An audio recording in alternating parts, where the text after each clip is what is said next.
Hello students, welcome to Ken Study Point. I am Preeti ma'am and this is a special class for TGT English. चलिए आज start करते हैं terms forms and movement की अगली series. तो जिन लोगों ने इसके पहले की क्लास अटेंड नहीं करी है उन्हें मैं बता दूं कि अभी हम लोग इंग्लिश लिटरेचर में terms forms and movement unit को लेकर चल रहे हैं और इसके पहले हम लोगों ने 75 टर्म्स पढ़ लिए। तो आज से 76 नंबर से स्टार्ट हो रहा है। चलिए पढ़ते हैं 76 नंबर ए से। Any short composition in prose that undertakes to discuss a matter, express a point. There are two type of essays. तो दो टाइप ऑफ एसे क्या है?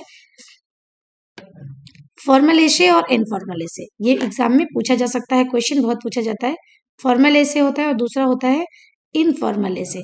ठीक है, फॉर्मल एसे क्या होता है? The writer writes as an authority relatively impersonal. एक अथॉरिटी के रूप में लिखता है, वो पर्सनल नहीं होता है। ठीक है, और the author assumes a tone of intimacy with his audience, everything self revelatory. ये सेल्फ रिविलेटरी होता है, अपने आप को ओपन करता है, यानी इंटीमेट होता है रीडर्स के साथ में, अपनी ऑडियंस के साथ में। वो ऐसे होता है इनफॉर्मल। फॉर्मल ऐसे में क्या होता है? जो राइटर होता है बिल्कुल इम्पर्सनल होके लिखता है। तो आपका सीधा क्वेश्चन ये बन सकता है कि how many types of essay are there are two types of essay, formal and informal. तो ये नेमिंग हो गया। दूसरा, any short composition in prose that undertakes to discuss a matter, express a view point. तो what is it called? It is called an essay. Next, euphony and cacophony. Euphony is a language which seems smooth, pleasant and musical to the ear. Euphony एक sweet sound होता है, sweet sound. एक ऐसा language जो बहुत smooth दिखता है, बहुत अच्छा दिखता है, बहुत म्यूजिकल दिखता है अपने कानों को, जैसे कि कीट की the eve of saint Agnes. Cacophony just opposite होती है। एक ऐसी लैंग्वेज है which seems harsh, rough and unmusical. जो हार्श बहुत कठोर सी आवाज होती है, रफ सी आवाज होती है और अनम्यूजिकल होती है, जैसे अर्नोट की डबल पेज। तो ये एक एग्जांपल के तौर पे आप लर्न कर सकते हैं। वन वर्ड में आपका इंग्लिश लैंग्वेज में भी ये दोनों वर्ड्स पूछे जा सकते हैं। मोस्टली कैकोफोनी ज्यादा पूछा जाता है इंग्लिश में, लैंग्वेज में कैकोफोनी, लिटरेचर में दोनों ही पूछे जाते हैं। तो एक वर्ड आप और देख लेंगे, कैलीफोनी नाम का भी एक वर्ड होता है। कैलीफोनी आपका गुड साउंड होता है, और CACOPHONY कैकोफोनी आपका बैड साउंड होता है। तो कैकोफोनी का मीनिंग हो गया एक ऐसा language which seems harsh, rough and unmusical. और यूफोनी और कैलोफोनी सेम हो गए। तो ये आपके क्या हो गए? विच seems smooth, pleasant and musical.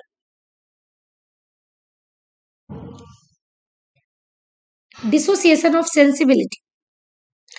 This phrase was introduced by T.S. Eliot in his essay The Metaphysical Poet in 1921.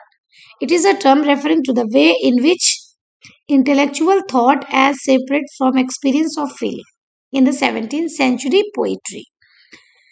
Dissociation of sensibility, ये टर्म किसने दिया? टीएस इलियट ने दिया। This is a very very important question for your exam. And in which essay? तो in the metaphysical poets, in which year? 1921। तो dissociation of sensibility किसने दिया? ये टर्म टीएस इलियट ने दिया और द मेटाफिजिकल पोएट्स में दिया। या दूसरा क्वेश्चन ये भी पूछा जा सकता है कि मेटाफिजिकल पोएट किसने लिखा है? द मेटाफिजिकल पोएट्स किसने लिखा है? तो ये लिखा है टीएस इलियट ने। एक्सप्रेशनिज्म और favour. Expressionism, it was an artistic movement which began in Germany. ये एक आर्टिस्टिक मूवमेंट था जो कि जर्मनी में बिगन हुआ था at the start of 20th century. It expresses people's feeling and emotions rather than showing events or objects in a realistic way. तो इसमें रियलिस्टिक वे से चीजों को नहीं दिखाया जाता है, बल्कि लोगों की जो फीलिंग्स है, लोगों की जो इमोशंस हैं, उनको ज्यादा एक्सप्रेस किया जाता है, इसीलिए इसका नाम एक्सप्रेशनिज्म है। नेक्स्ट है आपका fable, a traditional short story that teaches a moral lesson, specially one with animals and character. Fable एक ऐसी कहानी होती है, फेबल भी एक मोरल स्टोरी ही होती है, बट खास बात क्या है कि इसमें एनिमल कैरेक्टर होते हैं। ठीक है,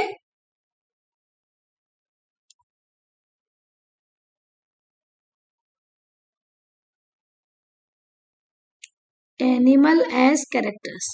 बस आप याद रखेंगे, एक स्टोरी होती है, एक शॉर्ट स्टोरी होती है, ठीक है, मॉरल स्टोरी होती है, और उसमें एनिमल्स कैरेक्टर हैं तो उसका नाम फेबल ही होगा। Fancy and imagination, it was a key element in Coleridge theory of poetry. अब आपने एस टी कॉलरिज की थ्योरी ऑफ पोइट्री को पढ़ा, एज वेल एज इन इस theory of mental processes. Fancy and imagination, fancy होता है बेटा, फैनी लिख गया गलती से, इसको फैंसी समझेंगे हम लोग, ठीक है, FAN।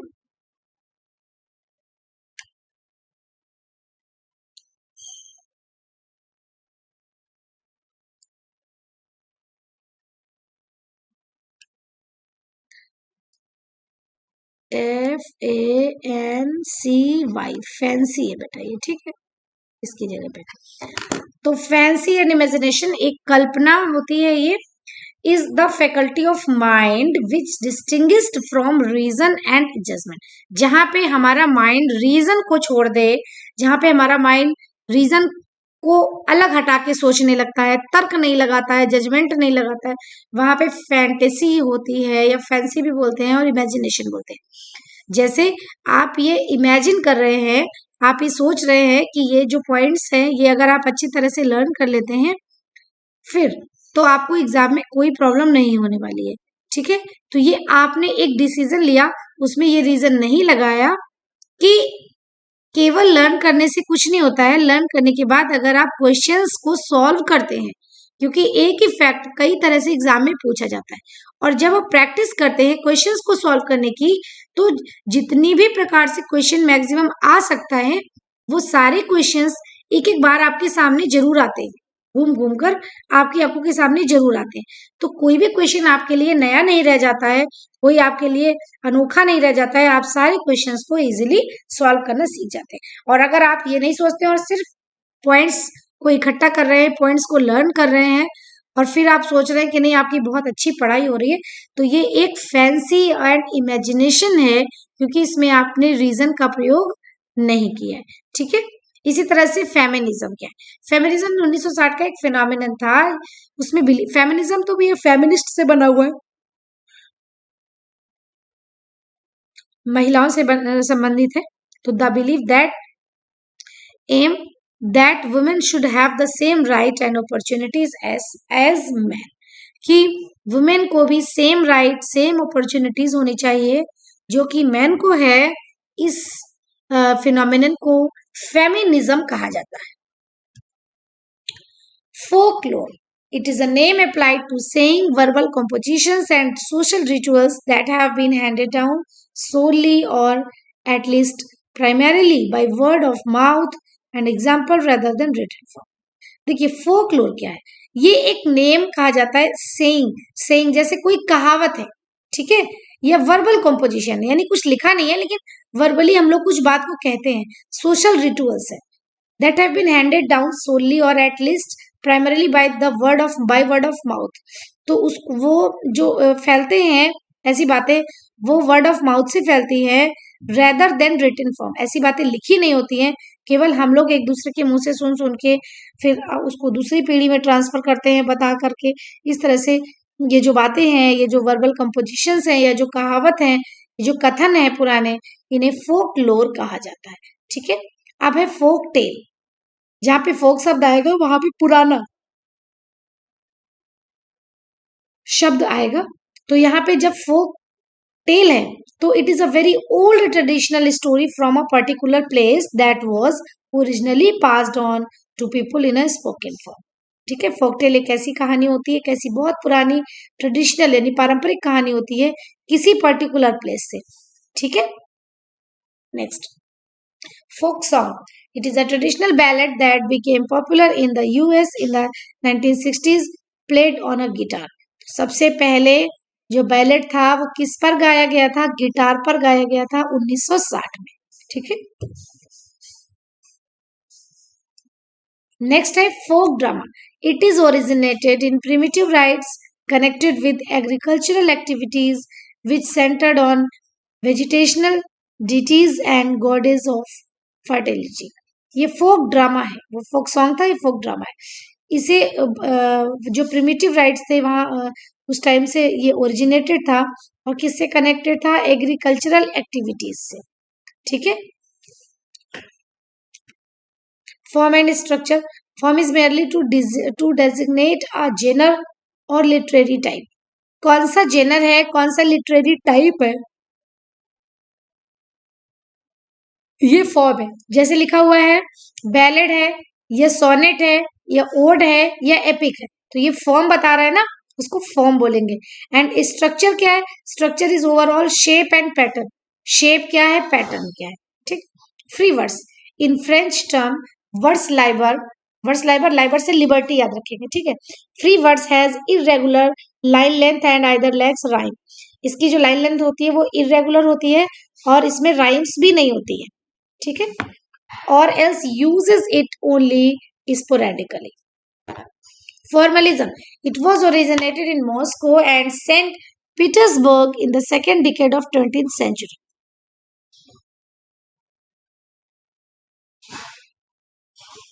इसे मॉस्को में ओरिजिनेट किया गया था, सेंट पीटर्सबर्ग में, सेंट पीटर्सबर्ग में 20वीं शताब्दी के दूसरे दशक में। इट इज स्टाइल और method in art, music, literature etcetera. ये कला में, साहित्य में, संगीत में एक स्टाइल है that pays more attention to the rules and the correct arrangement and appearance of things rather to inner meaning and feeling. तो फॉर्मलिज्म में फॉर्मेलिटी होती है, तो फॉर्मेलिटी किसको बोलेंगे? जब आप रूल्स को माने तो ज्यादा फॉर्मेलिटी है, या फिर आप रूल्स का को नहीं माने करते, आप देखते हैं कि क्या बताया गया उसको हम ऐसे ही मान लेते हैं, उसकी इनर मीनिंग और फीलिंग्स को समझ लेते हैं। ठीक है। तो ये जो आपका फॉर्मलिज्म है ये ओरिजिनेट हुआ था मॉस्को में, सेंट पीटर्सबर्ग में, second decade of 20th century, 20वीं शताब्दी की दूसरे दशक में। ठीक है। Heroic couplet, a pair of 10 syllable lines. ठीक है। 10 syllable लाइंस को iambic pentameters बोलेंगे, that rhyme. It was first use by Chaucer and later by Spenser Shakespeare. पहले इसको चाउसर ने यूज किया, इसके बाद इसको स्पेंसर और शेक्सपियर ने। It was most popular words form in the 18th century. आप पढ़ेंगे हाइम। हाइम कोई भी ऐसा सॉन्ग होता है जो ईश्वर की प्रशंसा में गाया जाए, ईश्वर की प्रशंसा में गाया गया गीत हाइम कहलाता है। एंड संग बाय क्रिश्चियंस, और इसको कौन गाते थे? क्रिश्चियंस गाते थे। इमेजिज्म। इमेजिज्म में क्या है? The term coined by Ezra Pound and initiated by T E. Hulme. Ezra Pound ने इस टर्म को की शुरुआत को कॉइन किया और इसको इनिशिएट किया टी.ई. हुल्मे ने। इट रिप्रेजेंट्स अ रिएक्शन, ये एक रिएक्शन बताता है against the weakest sort of romantic poetry. जो रोमांटिक पोइट्री का सबसे वीकेस्ट सॉर्ट है, सबसे कमजोर प्रकार है, where the poet might indulge his or her imagination. Imagery, this term produces pictures in the minds of people reading और listening.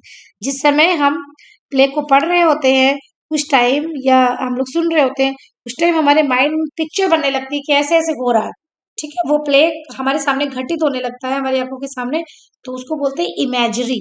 ठीक। इमेजिन करते करते हम आप उस लेवल पर पहुंच जाते हैं।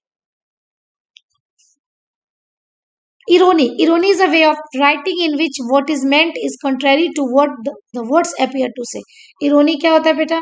इरोनी एक ऐसा लिखना होता है जिसमें जो लिखते हैं मीनिंग उसका बिल्कुल विपरीत होता है।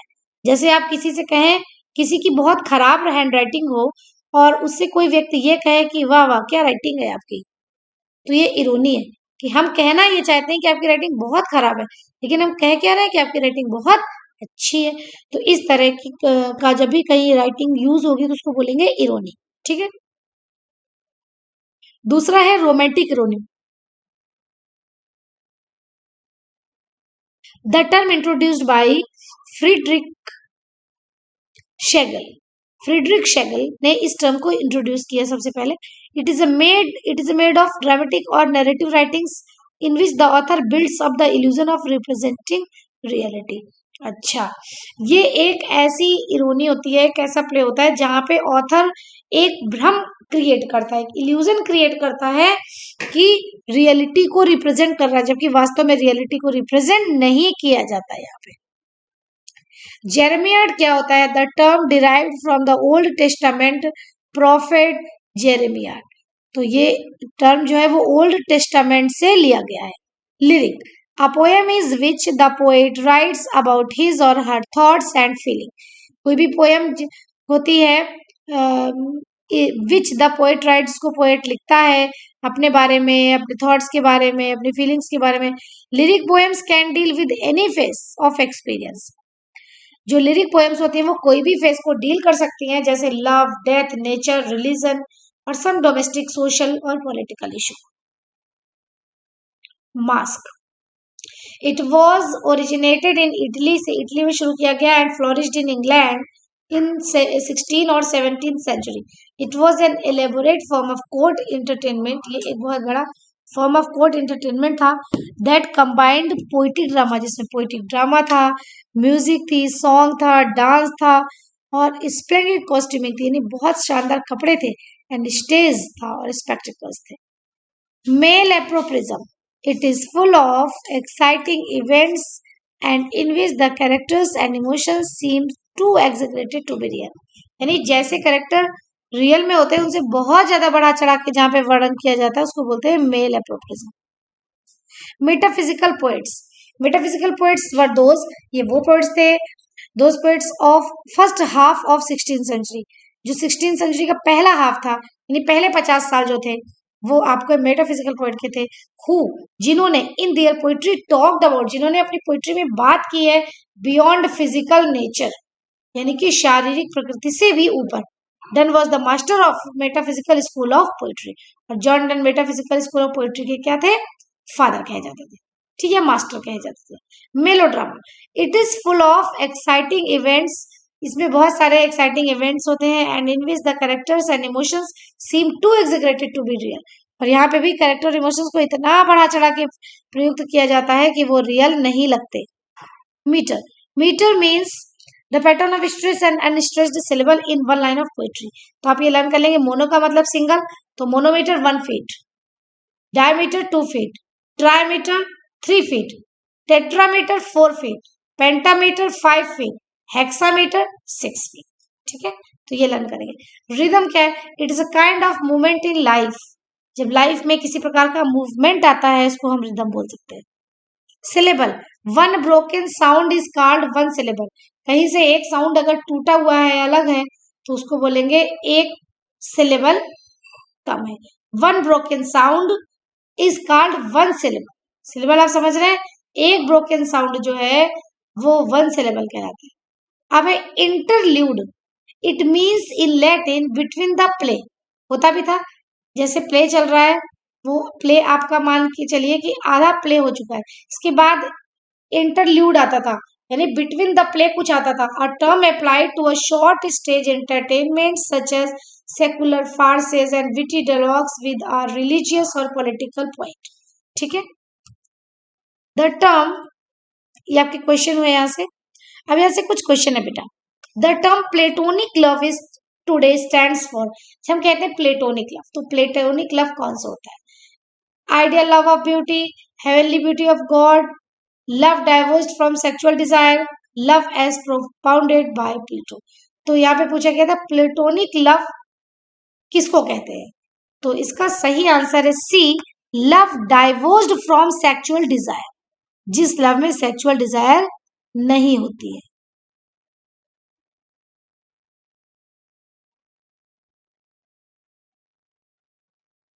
Love divorced from sexual desire is called platonic love. Who reflected the dramatic monologue? Dramatic monologue किसकी वजह से है, किसने रिफ्लेक्ट किया? रॉबर्ट ब्राउनिंग, यानी कि R Browning, option number 1 A, Robert Browning. Dramatic monologue किसने स्टार्ट किया? Robert Browning. The use of humorous characters, speeches और scenes in a serious or tragic work, जब किसी सीरियस वर्क में, किसी ट्रेजेडी में ह्यूमरस कैरेक्टर आ जाए, थोड़ा स्पीच आ जाए ह्यूमरस और सीन थोड़ा ह्यूमरस आ जाए, तो इसे क्या कहते हैं? ऐसा देखिए किसमें बोला गया है? ट्रेजेडी में बोला गया। ट्रेजेडी में जब कॉमेडी आ जाती है थोड़ी बहुत, तो उसे क्या बोलते हैं? उसे बोलते हैं कॉमिक रिलीफ, यानी हमें एक कॉमिक रिलीफ मिला है। क्यों? क्योंकि इसमें जो चीज मेन है वो है आपका ह्यूमरस कैरेक्टर, जो कि इनकी स्पीचेस जो है या इनकी जो सीन है वो बहुत ज्यादा क्या होते हैं, सीरियस होते हैं। ठीक है, और सीरियस और ये चूंकि ट्रेजिक वर्क होता है, जैसे कोई कहीं ट्रेजेडी होने वाली है, ठीक, तो ऑडियंस कहानी पढ़ के बहुत सीरियस है, और इसी बीच कोई ऐसी घटना घट जाए जो बहुत ह्यूमरस हो, कोई ऐसा कैरेक्टर प्ले में आ जाए जो बहुत ही ह्यूमरस हो, है ना, तो उसको हम क्या बोलेंगे, कॉमिक रिलीफ। क्यों क्यों रिलीफ बोला, क्योंकि ट्रेजिक वर्क जो था वो रिलीफ तो देता नहीं है, लेकिन अगर उस ट्रेजेडी के बीच में थोड़ी सी कॉमेडी आ जाएगी तो उसे हम कॉमिक रिलीफ कहते हैं। The term blue stocking means, blue stocking का मीन्स होता है ज्ञान का दिखावा करने वाली महिला। ठीक, a women having or affecting literary taste. ठीक है, एक वुमेन जिसके अंदर खुद लिटरेरी टेस्ट होते हैं, वो भी आपका ब्लू स्टॉकिंग कहलाती है। और एक ऐसी वुमेन जो अफेक्ट करती है लिटरेरी टेस्ट को, वो भी ब्लू स्टॉकिंग ही कहलाती है। Now this is the last question for you, what is Alexandrine? Alexandrine क्या है? तो the story associated with Alexander. देखिए, अलेक्जेंड्राइन का अलेक्जेंडर से कोई लेना देना नहीं है। इसका सही आंसर है ऑप्शन नंबर सी। क्या है? An English words form with an iambic line of 6 feet. Okay, तो इसको आप अच्छी तरह से तैयार करेंगे, ये 5 क्वेश्चन भी लर्न करेंगे, और इसके पहले जो टर्म्स मैंने आपको बताया, कुछ फॉर्म या कुछ मूवमेंट, उनको बहुत अच्छे से आप लोग रिवीजन करेंगे। और प्लीज कमेंट करना मत भूलिएगा। जब आप पूरी क्लास ले लें तो लास्ट में कमेंट जरूर करें, और अगर आपको कुछ भी अच्छा लगता है तो अप्रिशिएट करें, अगर कुछ आपको कमी लगती है तो आप उसे भी बताएं। ठीक है, और अगर आपने मेरे चैनल को सब्सक्राइब नहीं किया है तो प्लीज मेरे चैनल को सब्सक्राइब करें, शेयर करें और लाइक करें। Thank you.